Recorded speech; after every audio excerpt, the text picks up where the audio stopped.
Too late. Yeah. Okay. Thank you everyone for coming. Welcome to our talk on Lionel Wendt, Ceylon, Timeless Affiliations with Dr. Edwin Coomasaru and Cassie Machado. The Sri Lankan photographer Lionel Wendt, who was 1900 to 1944, is the starting point for the curatorial rationale of the exhibition Pivot, Glide, Echo at KALÀ, and can be seen as a turning point towards the contemporary in both Sri Lanka and for its diaspora. This conversation between Cassie Machado and Dr. Edwin Coomasaru is an exciting moment to bring Lionel Wendt's oeuvre into the contemporary imagination through novel interpretations and personal affiliations. I'm going to start by reading the bios of Cassie and Edwin. So first of all, no order, Cassie Machado. Cassie is a British Sri Lankan artist photographer who works with the themes of identity, time, and memory. Her current body of work explores the lensing of post-colonialism, diasporic identity, and cross-cultural encounters through the work of photographer Lionel Wendt. Cassie studied English literature at King's College London and was awarded the Foundation Botin Award by the photographer Paul Graham in 2011. She has exhibited at the Museum of Modern and Contemporary Art Sri Lanka 2020, MoCA Taipei 2019, Dhaka Art Summit 2018, Colombo Art Biennial 2016, and Saskia Fernando Gallery 2016. Over to Edwin. Dr. Edwin Coomasaru is a historian of modern and contemporary British and Sri Lankan art. His research considers the politics of gender, sexuality, and race. Coomasaru is an editor of the journal Visual Culture in Britain. He has been awarded postdoctoral fellowships at the University of Edinburgh, the Paul Mellon Centre for Studies in British Art, and the Courtauld Institute of Art, where he earned his PhD and co-convened the Gender and Sexuality Research Group. He previously worked as a research assistant on the Association of Art History's Anti-Racist and Decolonial Resource Portal, formerly a contributing editor at British Art Studies. Coomasaru has also co-edited a book on imagining the apocalypse, art and the end times, Courtauld Books Online 2022. He has written articles and book reviews for peer-reviewed journals, Art History, Third Text, the Irish Review, Irish Studies Review, Oxford Art Journal, alongside exhibitions essays for museums and galleries, Barbican Centre, Autograph, Javeri Contemporary, Saskia Fernando Gallery, Belfast Exposed, Town Hall Coven. Lots of amazing accomplishments to both of your names. So I thought would be a really good place to start. We're in the Lionel Wendt Centre, and the exhibition obviously is starting on Lionel Wendt. I thought you could both maybe give me a little bit about who was Lionel Wendt and what is his place in Sri Lanka's cultural landscape and history. Do you want to start? I'd like to start by saying thank you for the invitation to be here. I'm really thrilled to be in conversation this morning and to share this time and space with all of you. Obviously, you will all already be familiar with Lionel Wendt, but I think it's helpful to recap his story because it will set up our conversation slowly. Lionel Wendt represented a profound contribution to Sri Lankan culture and life. As Marla said, born in 1900 and died in 1944, he never lived to see independence 4 years later, but he contributed to a whole kind of aesthetic movements in the early 20th century that championed Sri Lankan culture, the arts. He was a curator. He founded the 43 Group. He created a photography studio. He wrote a prolific amount about photography, art criticism. I think he had a real convening power, and he really brought together thinkers, artists, creators. Obviously, this building and institution is part of his legacy, and KALÀ is drawing on that connection. But I think he was also an artist who was kind of in and out of place as well. As you're already familiar with, he was half Sinhalese, half Berger, and also moved through and circulated in larger imperial networks. So he spent time living in London from 1919 to 1924.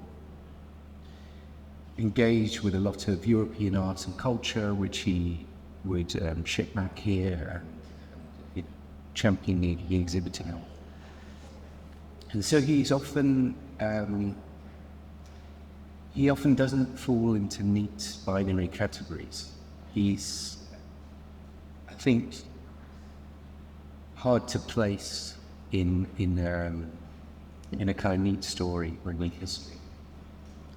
And his vision of the island was one that's, very generous, abundant. It was both of its time, and it also imagined a Sri Lanka to come, and perhaps a Sri Lanka that is still yet to come as well. So I figure that I think speaks through the decades, as this program demonstrates. Yeah, I think Edwin said that really beautifully. I was just going to say all to say that, I think when we're talking about who Wendt was and his identity, I think his identity and that exploration was really at the center of his work. And actually, oh no, it's gone. There's an image before that was called Untidy Work Desk, which is an image of his desk, which really, there's a picture of him, a self-portrait of him in the top left-hand corner, with objects that he photographed. A mask. I forget what the name of the image is that's at the back. But yeah, one of his famous photographs. One of the famous sculptures that appears repeatedly and in different motifs in different ways throughout his work. And then obviously his camera and the photographic kind of paraphernalia on the right, elements that are kind of part of his darkroom. And I think that this view into the man, to his desk, this very kind of intimate image really speaks to, these themes, if we analyze these objects and where they came from, their provenance and, what they meant to his work, and the fact that he situates himself in conversation with all these objects. He's directly kind of positioning his identity in conversation with his work. So yeah, I think that's really the themes that we're interested in exploring today, and also the themes that more personally I've been exploring, and also Edwin also explores personally with his work also. So yeah, I think that's enough of an intro. Do you want to add anything more? Are you ready? Perfect. Thank you both for that wonderful introduction. Speaking of the personal and identity, it would be lovely to know how you both came to Wendt, and what are your personal connections, what draws you to re-engage with his work constantly. Too much talking. So I'm a very distant relative of Lionel Wendt. My grandmother was Wendt, and I'm also mixed race. So I think there's something about that personal connection that is very interesting and complex to write about and with, because there's a certain level of investment and connection or a stake in his cultural legacy and imagination. But I think the other thing about being mixed race is that profound sense of not quite fitting in anywhere. Always being, I grew up feeling, I suppose, between a binary, in a world of police binaries at all times and all places, but with a real sense that I wasn't the problem, it was the structure that produced that kind of violence. And I think in Wendt I can feel, on the one hand there's that real commitment to Sri Lankan identity, culture. I think absolutely it was a kind of anti-colonial aesthetic that he created and crafted. But I think he's also very resistant to forms of neat categorization as well. He's always trying to undermine, disrupt, exceed, and seep or slip between neat categories. And I think there's something in that that spoke to me in a very deeply? So yeah, very much. I mean, in a sense, you know, me and Wendt and Edwin and Marla, you know, we share this sense of, you know, being from multiple places and the experience of kind of growing up within structures that didn't necessarily suit us. But all to say that I think, you know, it's not a bad thing, it's a positive thing, because we can also be from many places, and we have this great privilege to connect and being able to inhabit and experience different cultures. And, you know, I think like Lionel, this maybe enables us to see and connect with the world and others in a different way. I connected kind of with Lionel on this kind of thematic and kind of personal journey. It was really something kind of growing up that was very troubling and very difficult to talk about and really kind of express. And I guess I started really thinking about it in COVID, actually. And I think kind of knowing, you know, other people in the diaspora, I think, you know, the Black Lives Matter movement was quite a catalyst moment kind of for this. And I know many people I've spoken to have said the same thing, where we kind of began thinking about our own identities and our relationship to our identities, to colonial structures that we live within, and the problematics that kind of come with all those things. And I think that kind of questioning of identity is very much, it goes on from the Black Lives Matter movement. It's not just that, it's also just the moment in time that we find ourselves in today. You know, I mean, all these things relate to this subject matter, the KALÀ, you know, Brexit. I think these things are constantly things that more and more people are thinking about and we're questioning. And I think for me, that's really what kind of post-colonialism means. It's sort of a questioning of those structures and sort of ideas that we were given and sort of taught that these were the right things and this was the way you should learn it, and just sort of re-questioning those and unbundling them, and almost like a ball of wool, like untying and unpicking and reconfiguring. And I think, you know, very much like Wendt's work in the lead up to independence, you know, these themes were very much relevant to him, and that's, I think, what we're talking about, right? That he kind of transcends time and becomes sort of relevant again. There's this great quote that we was talking about, the Coomasaru quote, remembering and remembering again and again, that we think is, you know, very relevant to Wendt's work. Hang on, what was I? I've sort of lost what I was saying now. What was I? You're in Coomasaru, Swami. Ah, yeah, I was talking about Coomasaru. Yeah.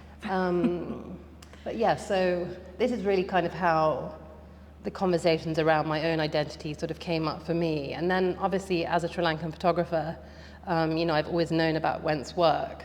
But, you know, Wendt kind of gets talked about, largely speaking, you know, in two ways, either, you know, gender and sexuality or as a surrealist. And I hadn't really sort of delved kind of further into his work, you know, beyond that and appreciating it. But as these themes kind of came up for me, I just sort of started re-looking at his work, and I just thought, I actually think there's more to this than kind of meets the eye. So yeah, I just started reading and kind of researching as I do as much as, you know, I could get my hands on that was about Lionel. There's not a huge amount of stuff written about him, and, you know, it takes some searching. You know, his archive as well is an unstable archive, as we've spoken about, and you know, it's incomplete, so it sort of makes it wonderful because it's also open to interpretation. And so anyway, I started doing all this research on Lionel, and, you know, as time went on and I continued with the research, I really felt that, you know, it's really important to look at Lionel in the context of the time he was working, which was in the lead up to Sri Lankan independence. And for me, you know, I think talking about him through the lensing of kind of sexuality or gender or surrealism is really minimalizing his endeavor. And, you know, Sonal Kula talks about that in her essay, Worldly Affiliations. And for me, you know, his work was a kind of reworlding project. You know, it was about reinvention, reimagination, and rebirth. He was trying to imagine a new vision for Sri Lankan identity in the lead up to independence that obviously, as we were saying, happened after he passed away. But it's interesting because when you look back at his work from the present day, perhaps, it doesn't look that revolutionary, but compared to, when we compare it to the kind of photographs and the way that Sri Lankans and Sri Lanka was depicted before, and, it's interesting, we should talk about, the relationship of Wendt, because it is important to look back to the birth of photography and the relationship that had with colonialism. But, his work was so revolutionary, and I think, through this process of making these pieces for KALÀ, which are part of a much larger project, I got to play a lot in the darkroom with a technique called the photogram, which Lionel played with. And I think really I've always worked in analog and in the darkroom, but it just really made me wow, like it's amazing that he was making these works at the time and place that he was making them in. But yes, that's how I got to Lionel, and also to Edwin also.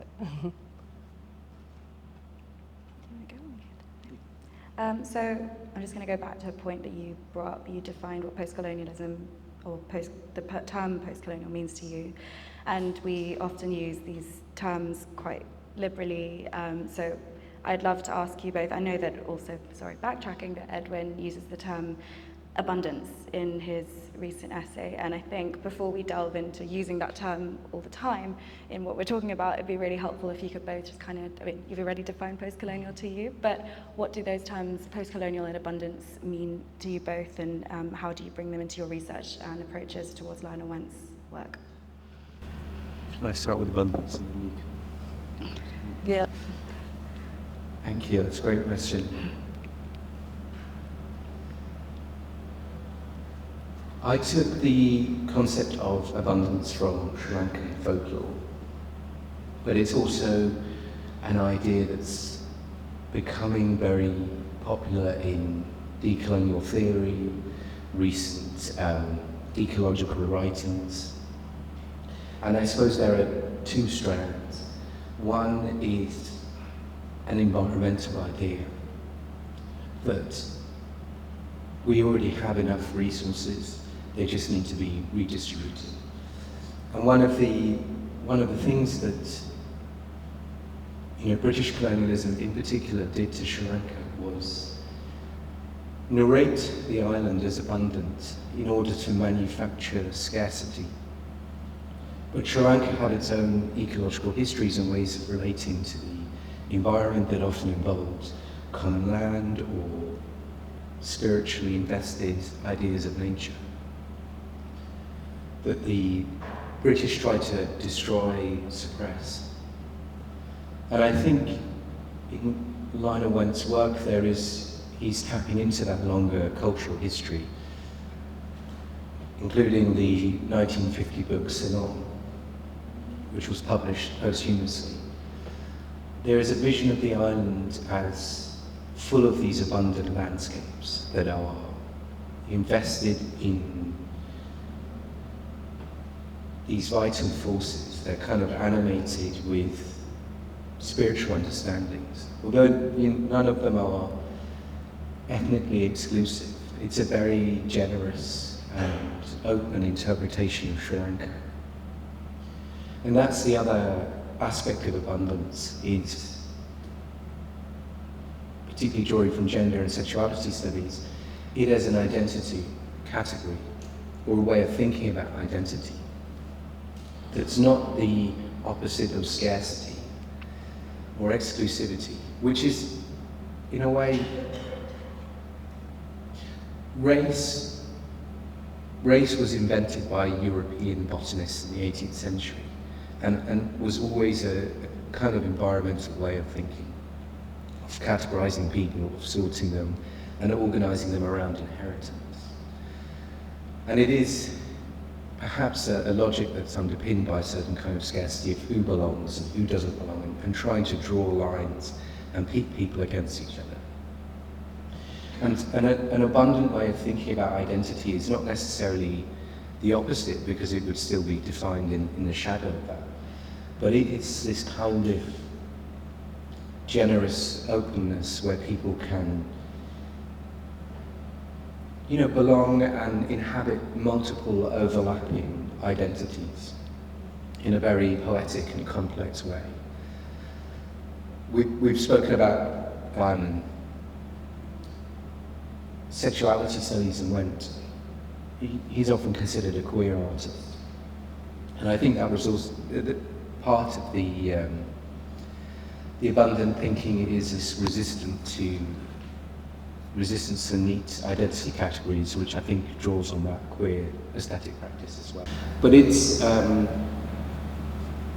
the other, in recent writing about abundance, the other characteristics that are described by theorists and scholars also resonate with Wendt's work, which is a kind of playfulness, sometimes fiction, staging things, a kind of anti-naturalism. The thing about Wendt's practice is he's often bringing you into the making process. I mean, some of the photographs are polished, finished landscapes, and sometimes he's trying to disrupt and reveal the ways in which he's constructed those images himself. So there's a kind of fictional playfulness, a humour, but also a kind of generosity of spirit, of admitting anyone into this possibility of belonging or being a part of something, which relates to the kind of convening power I mentioned at the start, that he really was keen to bring people together and welcome them, which is, I guess, part of the spirit of this exhibition program, you know, that we're all here gathered today. Do you want to say something about post-colonialism? I was thinking maybe to talk about post-colonialism in photography, just briefly.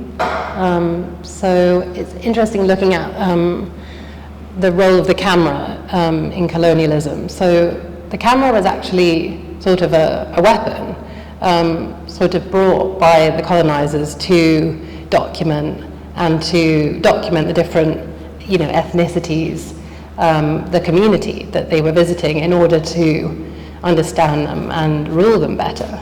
So, you know, it's a violent history, actually, if you think about the camera in connection to these histories, and how it managed to create these kind of boundaries between people and different types of people.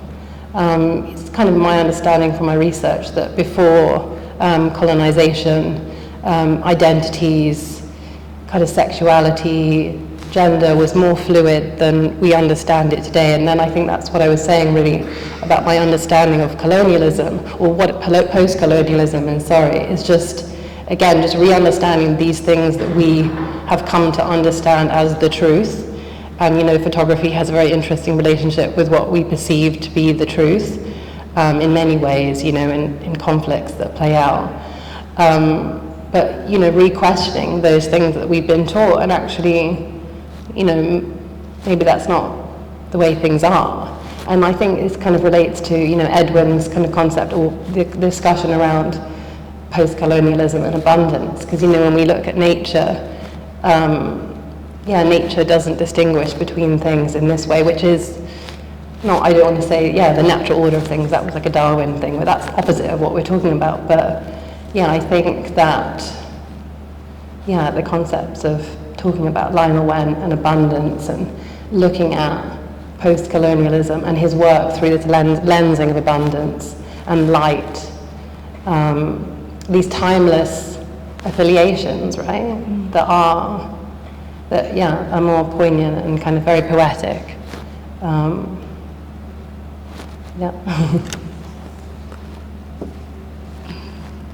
You want to add anything? I mean, I think you put that very eloquently. I suppose just to add, very briefly, Sri Lanka had its own distinct histories of gender and sexuality that predated, British colonialism, and as part of when the British transformed the island into a plantation economy, destroying a lot of common lands, as I described earlier, they also, in the 1880s, outlawed homosexuality as being against the order of nature. And so colonial rule tried to produce certain ways of thinking about the land, the environment, gender, sexuality, identity, race, ethnicity. They were all parts of the technologies of governance. And I think Lionel Wendt would have been very alive to those histories and their implications. But I think his practice was also trying to tap into those deeper Sri Lankan histories that predated colonialism. He was looking back and he was looking forward as well. And that's part of the way that time operates in a very complex way in his work. And clearly his practice continues to resonate today, across decades. But I think he was also trying to refuse, challenge, and reimagine the very terms under which I guess he would have been brought up with a certain set of assumptions, and offer a completely different vision for what Sri Lanka could look like. And you used the term world building earlier, which I thought was very beautiful. And I think it is a world building project with really profound implications that continue to resonate today. I was thinking maybe it would be interesting to talk about the egg. I love the way that you talk about that piece. Maybe if we can go to that slide, if that's okay. I think it's the first one. Is it the first one? I think, yeah, that's, yeah. So this montage is called Gay Abandon, and it depicts an egg spinning, hovering, as though gravity has begun to distort around it. Collaged on top of a series of rock arches and a beach with a European 19th century sailing ship on the horizon, a kind of haunting reminder of colonialism as part of the frame for the construction of this image. I think when both responded to European surrealism and, as you've said, innovated it in so many complex, profound ways. The surrealists in Paris were a group that had a very complex and sometimes contradictory politics when it comes to empire. They often engaged with a lot of primitivist tropes. But they also describe themselves as anti-imperialists. And I think he would have understood the implications of engaging in this visual language at the time. But I think there's this immense breadth and range in his work, from documentary style images to these more imaginative compositions. And I think he had this immense capacity to dissemble and rebuild the world and draw your attention to its strangeness and the possibilities for reimagining it through the process. I thought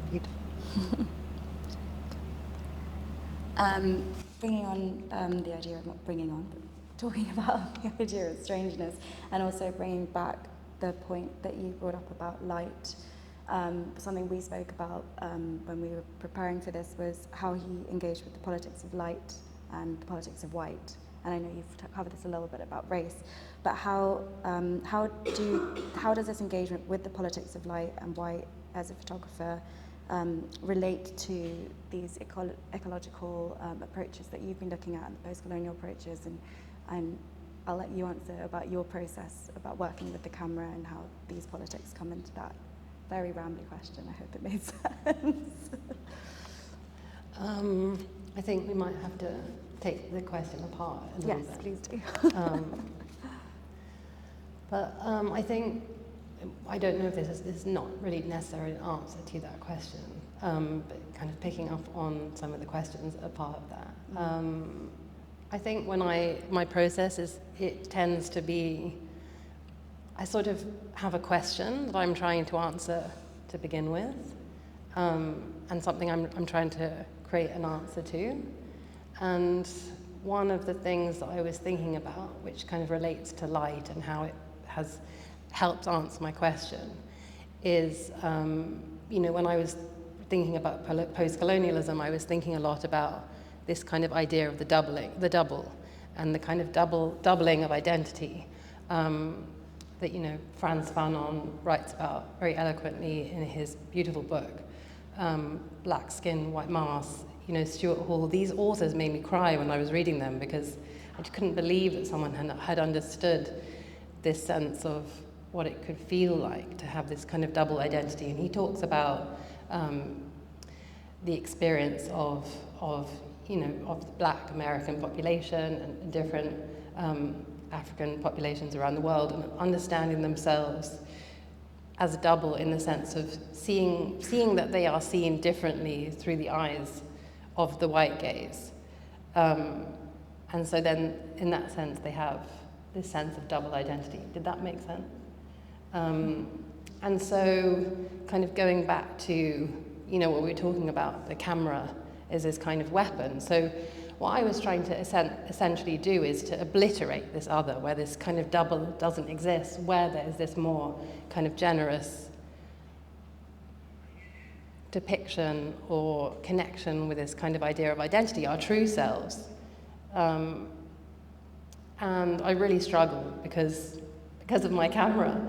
And so I decided to get rid of my camera, and I decided to work with light, work with light instead. I don't know, maybe we should talk about, we were talking about, heteronormativity, but anyway, I'm digressing. I'm going to stick with this point.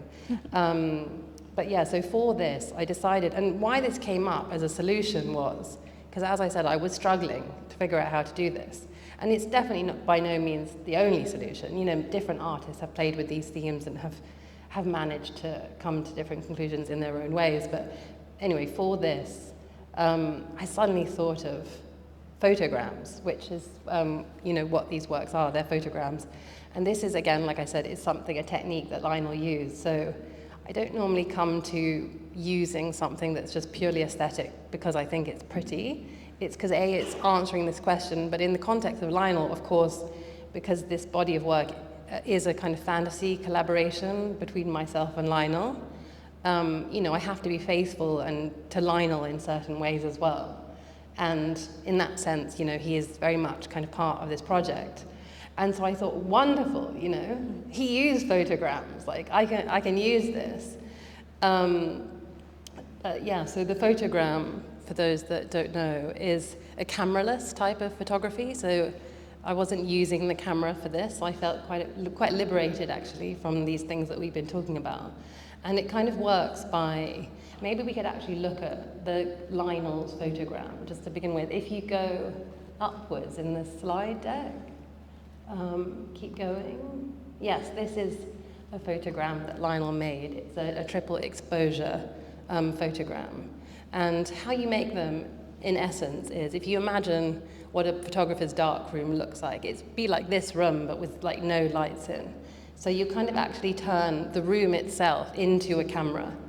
And kind of within that room, there's certain elements that, as a photographer, I'm able to play with. So I have my, light-sensitive photographic paper, I have my subject, and I have my light source, which acts like the sun would do in relationship to a normal camera and to a negative slide. Actually, we should talk about negative slides also and the doubling thing that happens. But in essence, I'm working with an enlarger for this, which you don't have to use for photograms, but which I decided to because I wanted to depict, the body in its kind of full form. But yeah, it's a dark room. We put the photographic paper on the back wall. The subject, which obviously in this case is the human body, is placed in front of that photographic paper. And I mean, these pieces, my pieces take about 6 hours to make each one. So there's a lot of testing and the colors and how the colors work and how the colors connect also to the theme of light. Those things all have to be worked out before, and also the relationship with the subject. You know, these relationships, the people I work with who are in my work are people I've built relationships with over, you know, a long period of time, and often are talking about the themes of identity, post-colonialism, and doubling of identity, these things. And they're often, you know, people who've also experienced these things themselves. So, yeah, it's a product of a long period of collaboration. And also then the positioning, you know, we talk about the positioning, we talk about the colors, we talk about everything. So all these things kind of go into the kind of the making of this piece. But kind of technically speaking, how this happens. So once we've chosen the rough position in the dark, they go into this position that we've agreed, and then using the enlarger as a light source, we project light onto them for a certain amount of time, and that time is determined by the colors and the effects that we want to produce. So yeah, as I was saying, those things are all kind of tested and determined before that image, that moment where we're making that image is made. And then after that time has elapsed, the subject moves away from the paper. And this is all in a dark room, so the paper then gets rolled up and kind of gets then put in the developer for the developing process. And then once you're back in the room, the light goes back on and normality resumes. And yeah, then we go out. And actually, if you go up, you can see these are just pictures that I took, just snaps during the making process in the studio, the photographic studio that I work with in Paris. And these were just moments after it came out of the dark room. And we got to see the image, you know, for the first time.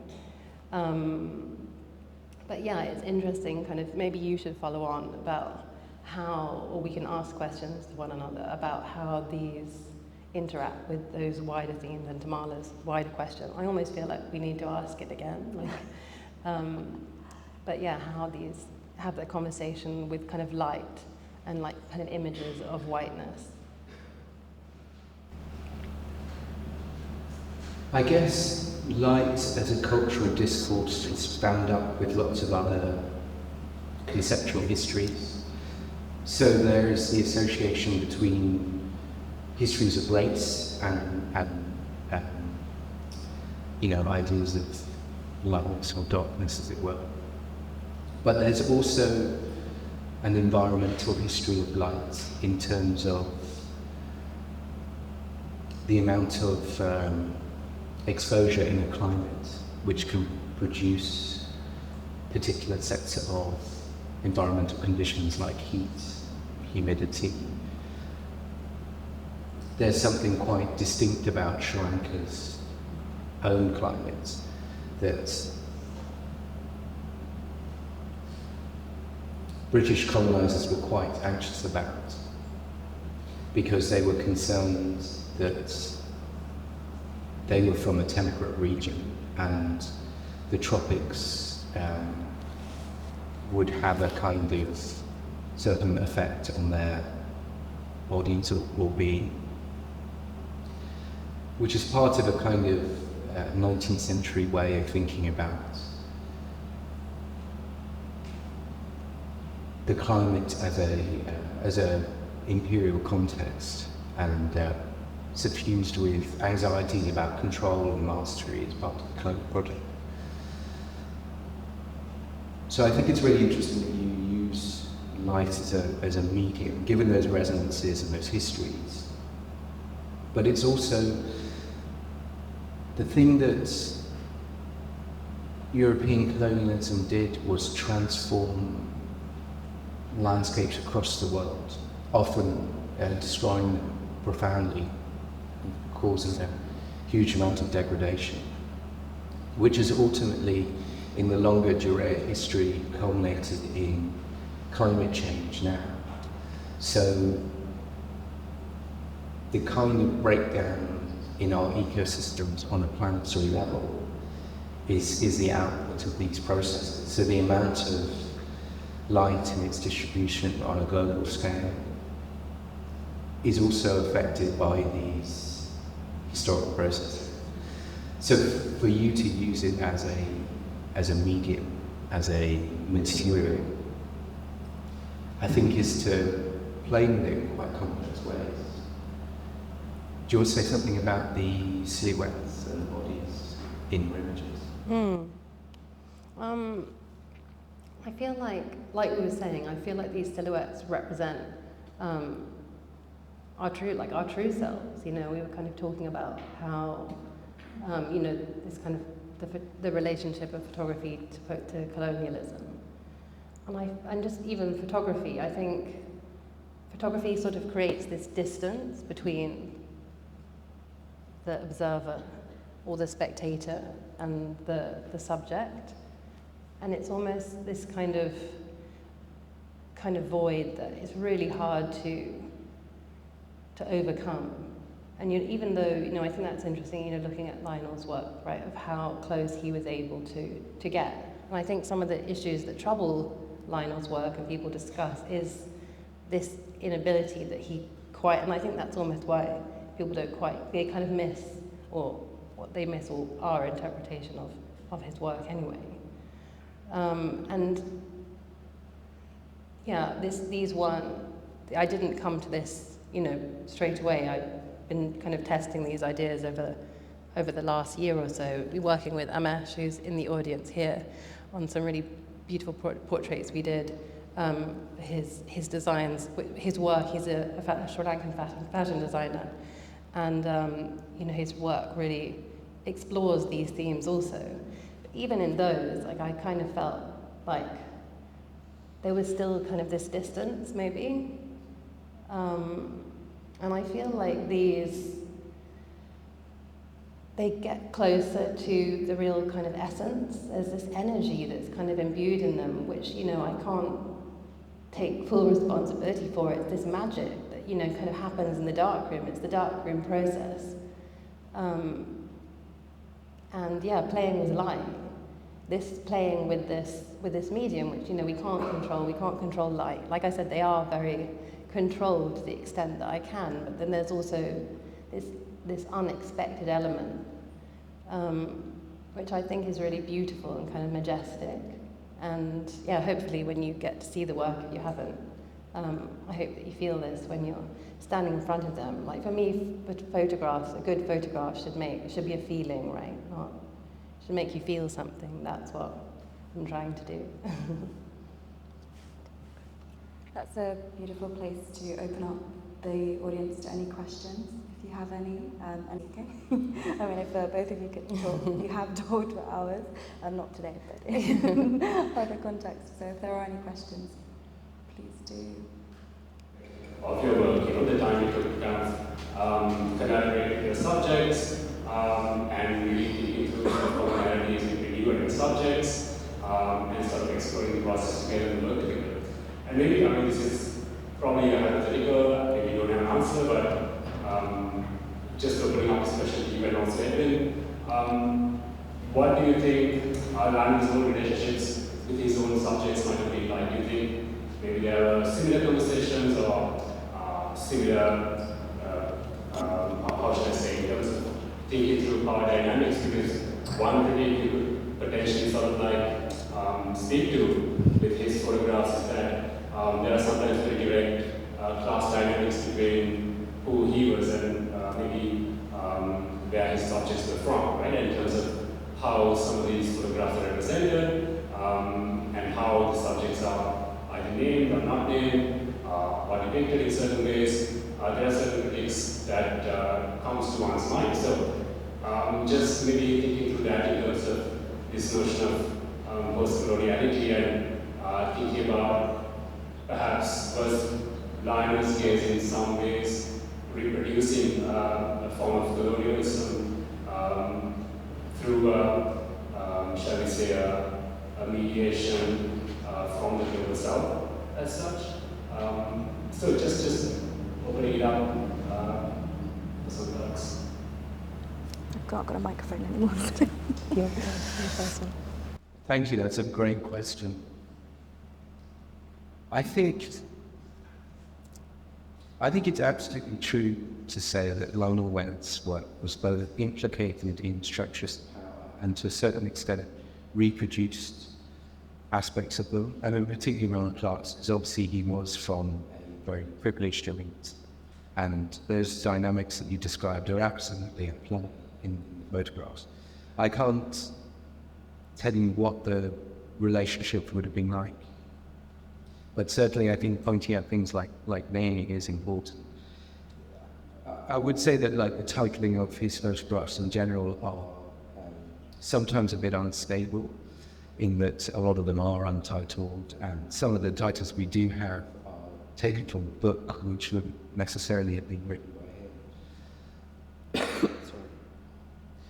But I think there's, something that question suggested so evocatively was the idea of complicity, which I think is true of Wendt's work and very interesting, because I think in many ways he was complicit in certain structures of power, and yet he also crafted or carved up an imaginative space to think beyond or think critically or resist and challenge. And I think both of those things can be true at the same time. I think he's still implicated, via his identity, his position, his relationship with his subjects. But I also think that it doesn't, I think he also offers a possibility. I wouldn't want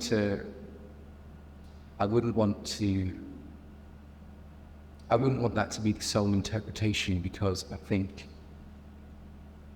that any artist also has the ability to critically engage with their world as well, aesthetically, conceptually, and culturally. And I think he offered a space to critically resist and challenge colonial rule as well, even as much as he was still a part of things. And I think that dynamic is a really important tension in his work.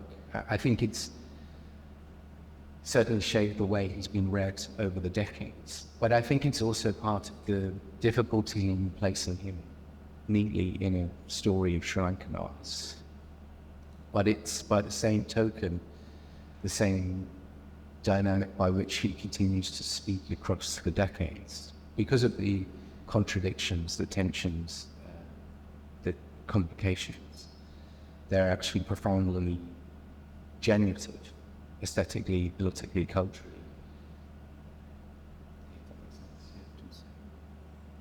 I was just going to say that, I think, Edwin said that so beautifully and eloquently, and I absolutely agree with, everything he said. A conversation about Wendt isn't a conversation without talking about these subjects.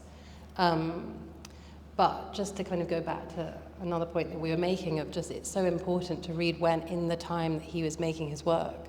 I don't disagree with what you said, but I think, you're very much kind of, in a sense, kind of reading it from the present day.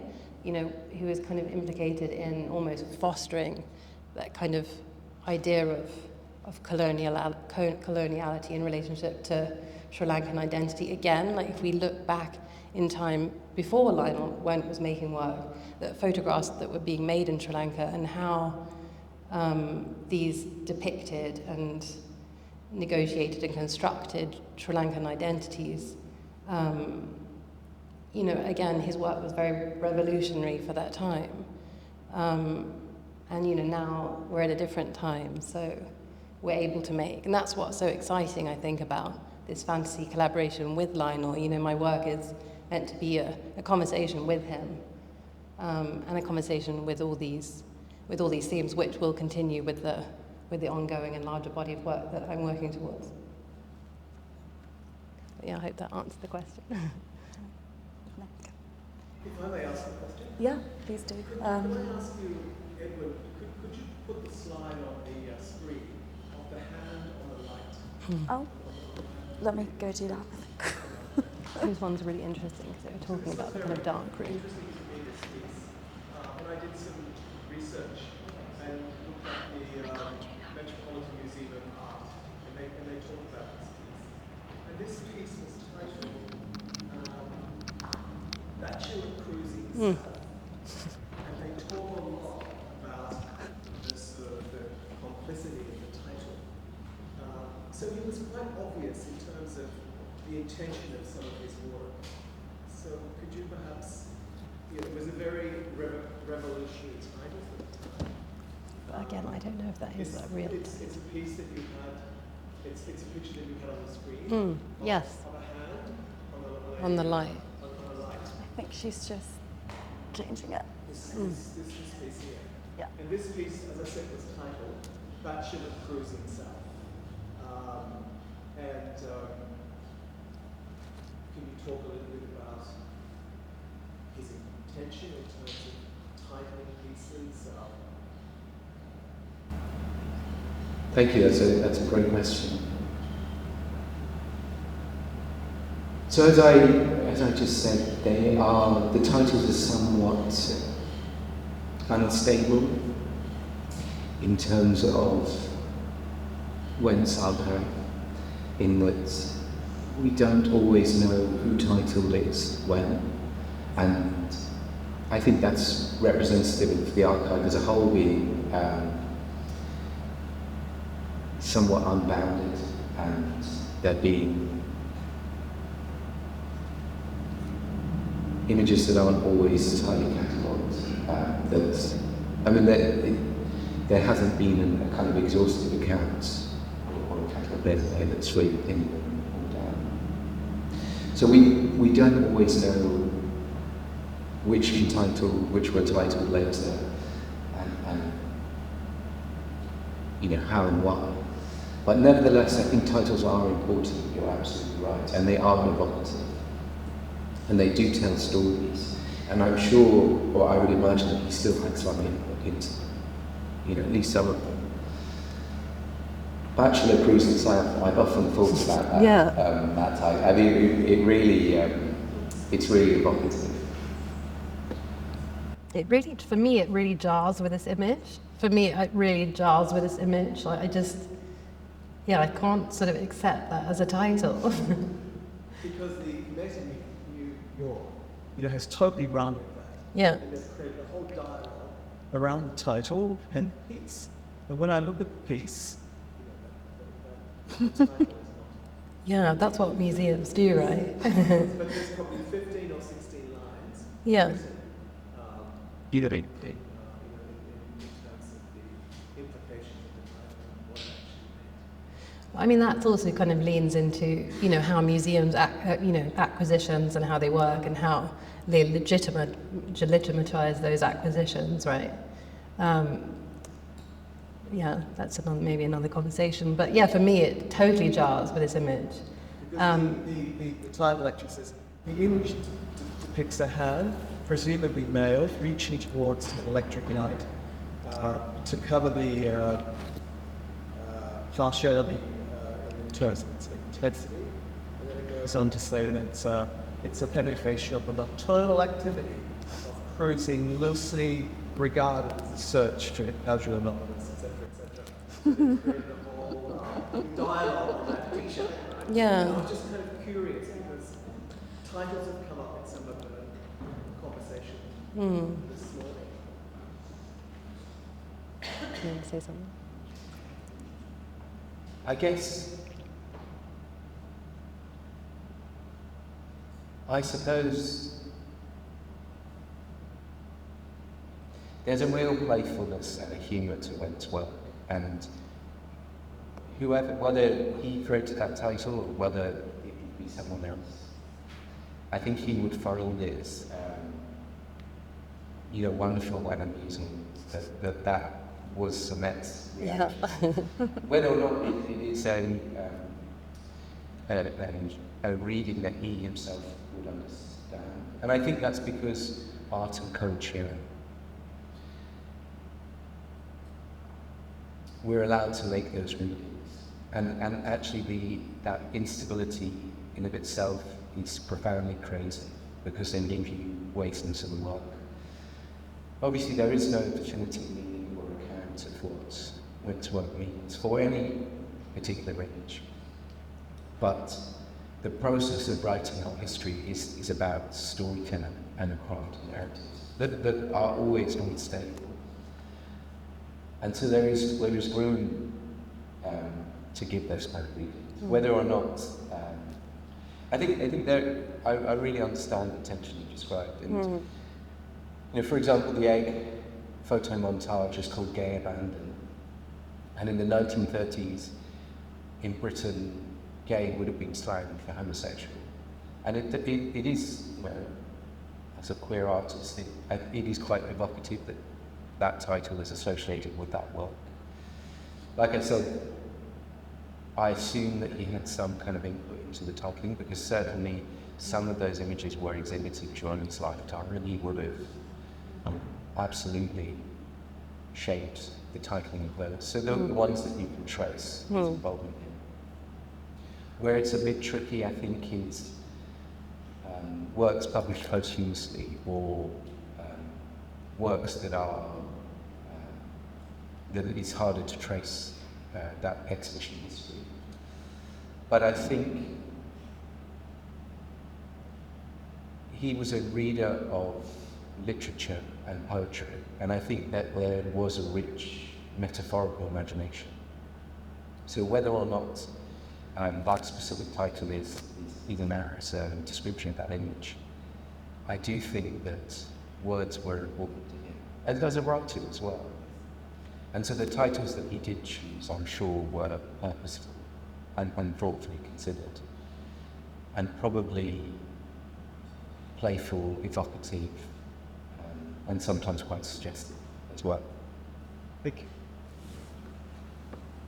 I don't think we have time for any more questions, but I know that Cassie and Edwin will probably be around at the centre this morning if you want to keep asking them any questions. And I wanted to thank you both for giving so much time to this conversation. It's been a joy to work with you, and I hope we continue to work together in some capacity. Thank you for everyone for listening today, and we look forward to seeing you at the rest of the KALÀ ASAP talks this week.